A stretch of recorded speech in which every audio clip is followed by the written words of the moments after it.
Building just behind me is where we've seen some very chaotic scenes over the last half hour or so. Pro-Trump supporters pushing their way up the steps into those barricades, into the police that are assembled there. We don't believe that they've managed to breach the actual building itself, but they have managed to push through several layers of security barriers.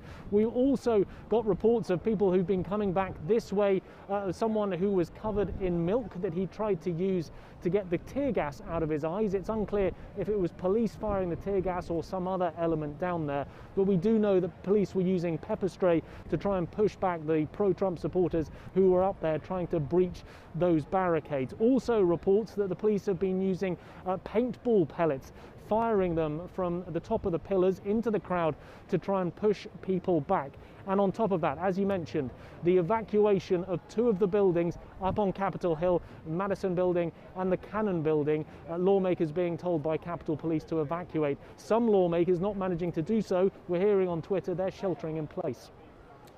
And we're taking a live look at Capitol Hill, and I believe, just continuing to watch this image that is coming out of Washington, D.C., I believe you are now seeing protesters, pro-Trump protesters surrounding the Capitol building. As we continue to watch this image, how is the city preparing for potential riots as well, Nick?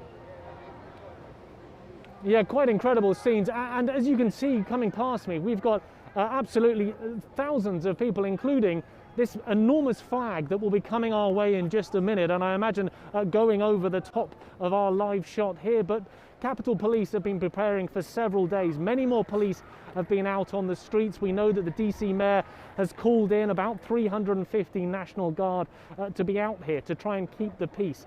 We've got businesses that have boarded up their shop windows so they don't get smashed and looted. We've had streets blocked off during the course of the last day or so. And of course, many people, thousands of them out on the streets trying to make their voices heard and push that narrative, of course, that false narrative that Donald Trump won the election, that it was something that was fraudulently stolen from him. They want to be out here today, many of them peacefully, to make that message heard. But as we have seen in the last hour, there is that element who are trying very hard to cause trouble right here in the heart of Washington, D.C., at the Capitol building.